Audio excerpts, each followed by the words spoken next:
All right. Hi, everybody. Welcome to CTM Podcast, Episode 8, Part 4, in which we talk about the fourth of Xekaj's Advent series. Map number 4, the Gold Thread Lattice, taken from Xekaj's thread. The divine threads of pure crystal weave across the lonely cave far below the surface. Reduced gravity and a tenuous structure makes this map a quick, balanced 5 to 10 minute challenge.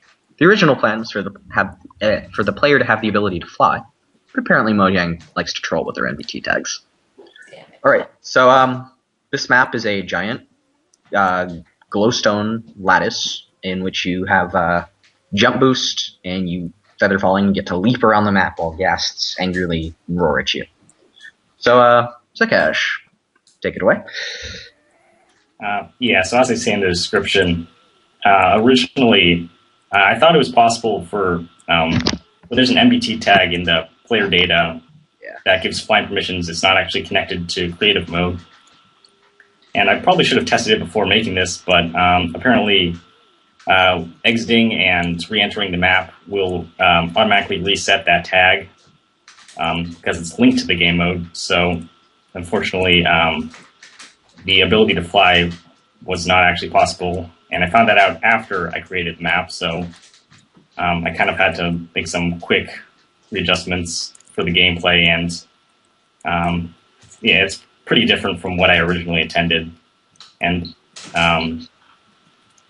I know Thing said it's one of his lesser favorite maps, and I'd probably have to agree with that. I didn't really like how it turned out.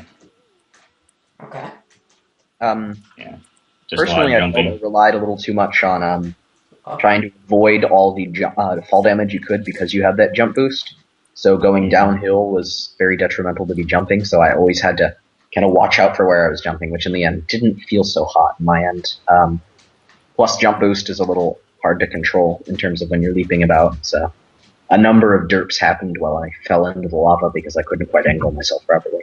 Yeah, I actually found the bottom part really hard for me because I'm not used to jump boost parkour, I'm just used to parkour.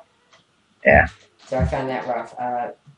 But this was actually my favorite of the first 5. Mostly because it was something different.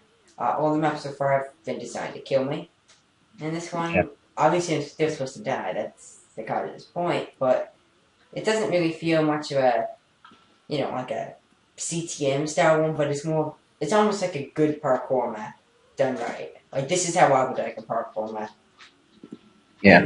It was something different compared to the rest of this week's.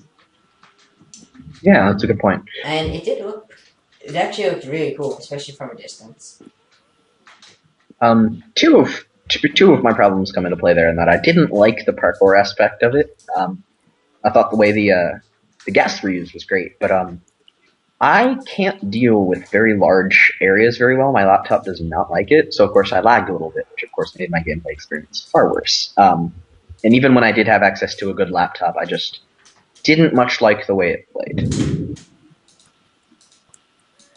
That's just my opinion on it. Xekaj, how did you like this when you point tested? Pretty much I share the same sentiments as Fang.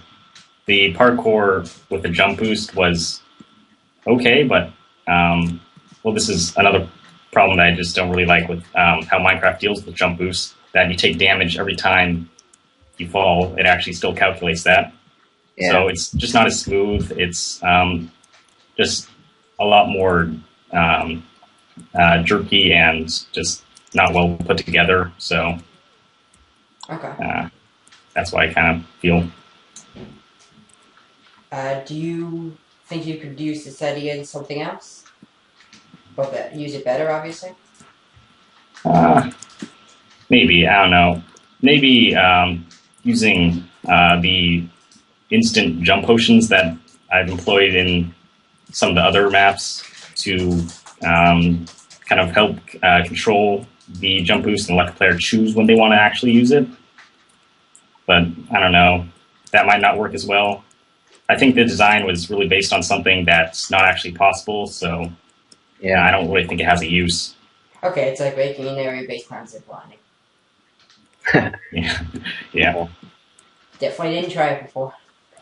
Yeah, I do think the area could benefit from that more feeling of flight, but I like the idea of using selective jump boost because when you've used it before and after in other maps, I felt like it was very well done, especially in both the overdose maps. But I'll talk about those when we get there. Which we'll talk about in 4 weeks' time, Fang. Get Yep. excited. So is that all for today's episode? I think that's all for Gold Thread Lettuce. Hope you enjoyed. We'll talk to you tomorrow. See ya.